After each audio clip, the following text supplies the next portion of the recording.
નમસ્તે વિદ્યાર્થી મિત્રો, ધોરણ 10 18 તારીખથી તમારી પ્રી બોર્ડની પરીક્ષા શરૂ થશે અને 19 તારીખે વિદ્યાર્થી મિત્રો તમારે ગણિતનું પેપર છે। હું તમને ગેરંટી સાથે કહું છું વિદ્યાર્થી મિત્રો, જો આજનો વિડિયો તમે અંત સુધી જોઈ લીધો તો તમારે કેટલા માર્ક્સ આવશે? માત્ર 6 ચેપ્ટર જ તમે યાદ કરશો ને તો પણ વિદ્યાર્થી મિત્રો તમારા 70 કરતા વધારે માર્ક્સ આવશે। વિભાગ બી માટે, વિભાગ સી માટે અને વિભાગ ડી માટે તમારા માટે સ્પેશિયલ મેં બનાવ્યું છે વિભાગ ડી, વિભાગ સી અને વિભાગ બી કયા ચેપ્ટર કરવા, કયા ચેપ્ટર ના કરવા। 14 ચેપ્ટર માંથી માત્ર 6 ચેપ્ટર કરશો તો પણ વિદ્યાર્થી મિત્રો તમારા 70 કરતા વધારે માર્ક્સ આવશે। તો આ વિડિયોને અંત સુધી જરૂર જોજો। તો સૌથી પહેલા વિદ્યાર્થી મિત્રો આપણે વાત કરીશું વિભાગ ડી ની, જે સૌથી વધારે વેટેજ ધરાવે છે। અને જો પ્રથમ વખત આયા હોય વિદ્યાર્થી મિત્રો તો નમ્ર વિનંતી કરું છું, આજથી કન્ટિન્યુઅસ વિડિયો અપલોડ થશે મોસ્ટ ઇમ્પોર્ટન્ટ બધા જ વિષયના। તો ફટાફટ વિદ્યાર્થી મિત્રો ચેનલને સબસ્ક્રાઇબ કરી નોટિફિકેશન ઓન કરી દેજો। તો સૌથી પહેલા વિભાગ ડી ની આપણે વાત કરીએ। તમને ખબર હશે ટોટલ કેટલા પ્રશ્ન પૂછાશે? 8 પ્રશ્નો પૂછાશે। એનામાંથી તમારે કોઈ પણ 5 પ્રશ્નો લખવાના છે। એક પ્રશ્ન કેટલા માર્ક્સનો હશે? 4 માર્ક્સનો। એનો મતલબ તમારા 20 માર્ક્સ પાક્કા થઈ જશે। માત્ર 2 જ ચેપ્ટર તમારે કરવાના છે। અહીંયા તમે જોઈ શકો છો 13મા નંબરનું ચેપ્ટર કયું છે વિદ્યાર્થી મિત્રો? તમે કહેશો સર આંકડા શાસ્ત્ર। અને 14મા નંબરનું ચેપ્ટર કયું છે વિદ્યાર્થી મિત્રો? સંભાવના।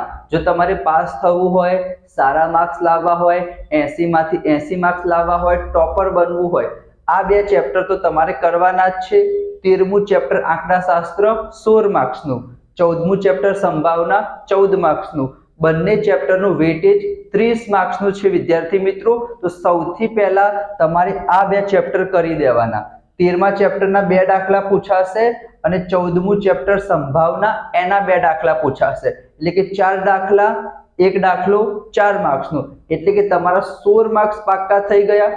જો તમને વિદ્યાર્થી મિત્રો 13મું ચેપ્ટર ના આવડતું હોય તો આપણી ચેનલ ઉપર અહીંયા હું તમને સ્ક્રીન ઉપર બતાવી દઈશ વન શોર્ટ રિવિઝન।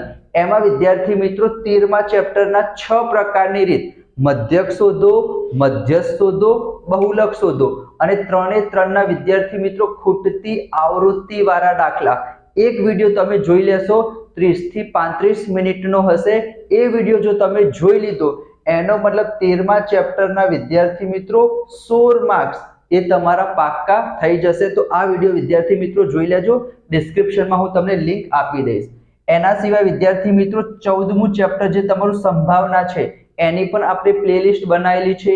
1 પાસાવાળા, 2 પાસાવાળા, 1 સિક્કાવાળા, 2 સિક્કાવાળા, 3 સિક્કાવાળા, પત્તાવાળા, સૂત્રોવાળા, જેટલા પણ મોસ્ટ ઇમ્પોર્ટન્ટ પ્રશ્નો આ ચેપ્ટરમાંથી પૂછાઈ શકે છે બધા જ વિદ્યાર્થી મિત્રો કવર થઈ જશે। તો 13મા ચેપ્ટરના 2 દાખલા કરી દીધા, 14મા ચેપ્ટરના 2 દાખલા કરી દીધા, તમારા 16 માર્ક્સ પાક્કા થઈ ગયા। અને જે 4 માર્ક્સ વધ્યા ને એના માટે તમારે શું કરવાનું છે? 2 પ્રમેય કરી દેવાના। પ્રમેય 6.1 અને 6.2, થેલ્સનો મૂળભૂત પ્રમેય, સમપ્રમાણતાનો પ્રમેય અને એનો પ્રતિપ્રમેય। આ બંનેમાંથી એક તો 100% પૂછાશે। તો વિભાગ ડી ના તમારા 20 માર્ક્સ પાક્કા થઈ ગયા। એના અથવામાં આનામાંથી માનીને ચાલો તમને એકાદ દાખલો નથી આવડતો તો તમે વિદ્યાર્થી મિત્રો એના માટે 5મું ચેપ્ટર સમાંતર શ્રેણી એ 13 માર્ક્સનું છે, એ પણ આપણે કરવાનું છે। તો તમે 6થું ચેપ્ટર એમાં માત્ર 2 પ્રમેય કરશો તો પણ ચાલશે। 4થા ચેપ્ટરને તમે સ્કીપ કરી દેશો તો પણ ચાલશે। મેઇન ફોકસ આપણે આ 2 ચેપ્ટર ઉપર કરવાનો અને જો કંઈ ના આવડતું હોય તો 5મા ચેપ્ટરનો સહારો આપણે લઈ લઈશું। વિભાગ ડી ના તમારા 20 માર્ક્સ પાક્કા થઈ ગયા। ખબર પડી હોય તો ફટાફટ વિદ્યાર્થી મિત્રો એક લાઈક જરૂર કરી દેજો। એના પછી આપણે આગળ જઈએ વિભાગ સી માટે। તો વિભાગ સી માં શું હશે? ટોટલ 9 પ્રશ્નો હશે। એનામાંથી કેટલા પ્રશ્નો લખવાના? 6 પ્રશ્નો લખવાના। એક પ્રશ્ન 3 માર્ક્સનો, 6 તરી 18 માર્ક્સ વિભાગ સી। એના માટે તમારે શું કરવાનું? ત્રીજું ચેપ્ટર કયું છે? દ્વિચલ સુરેખ સમીકરણ યુગ્મ। એના 2 દાખલા પૂછાશે। કયા દાખલા પૂછાશે એ હું કહીશ તો તમને ખબર પડશે એવું નથી, બધાને જ ખબર છે। ત્રીજા ચેપ્ટરમાં 2 જ વસ્તુ છે, કાં તો તમારી પરીક્ષામાં લોપ પૂછાશે કાં તો તમારી પરીક્ષામાં શું પૂછાશે, આદેશ પૂછાશે, અને નસીબ તમારું સારું હોય તો બંને પૂછાઈ જાય. માર્ચ 2024માં 2 દાખલા પૂછાયા હતા, એક દાખલો લોકની રીતથી, બીજો દાખલો આદેશની રીતથી. આ વખતે પણ વિદ્યાર્થી મિત્રો આ બંનેમાંથી એક તો 100% પૂછાશે અને બીજો દાખલો તમને વ્યવહારિક જે કોયડાઓ કહેવાય, સમીકરણ બનાવવાનું અને એને સોલ્વ કરવાનું, તો એ પ્રમાણે પૂછાઈ શકે છે. એના પછી વિદ્યાર્થી મિત્રો 7મું ચેપ્ટર યામ ભૂમિતિ, મોસ્ટ ઇમ્પોર્ટન્ટ. એમાં આપણને ખબર જ છે વિદ્યાર્થી મિત્રો 2 જ સ્વાધ્યાય છે, 7.1 અને 7.2. તો હું તમને લખીને કહું છું વિદ્યાર્થી મિત્રો, 7.1માં છેલ્લા 4 દાખલા અહીંયા હું લખી દઉં છું, લાસ્ટ 4 સમ્સ, જે છેલ્લા 4 દાખલા છે વિદ્યાર્થી મિત્રો, એનામાંથી એક દાખલો પ્રી બોર્ડમાં પણ પૂછાશે અને બોર્ડમાં પણ પૂછાશે. લખીને રાખજો વિદ્યાર્થી મિત્રો. 7.1ના છેલ્લા 4 દાખલા કરી દેજો. અંતરસૂત્ર વાપરવાનું છે બધામાં. અને 7.2માં વિદ્યાર્થી મિત્રો વિભાજન સૂત્ર. 7મું ચેપ્ટર તમે સ્કીપ ના કરતા. વિભાગ બી માં 2 દાખલા આપણે ગણવાના છે, વિભાગ સી માં 2 દાખલા ગણવાના છે અને 1 માર્ક્સનું ઓબ્જેક્ટિવમાં પૂછાશે. 11 માર્ક્સનું ચેપ્ટર છે વિદ્યાર્થી મિત્રો. તો ત્રીજા ચેપ્ટરના 2 દાખલા થઈ ગયા, 7મા ચેપ્ટરના 2 દાખલા થઈ ગયા.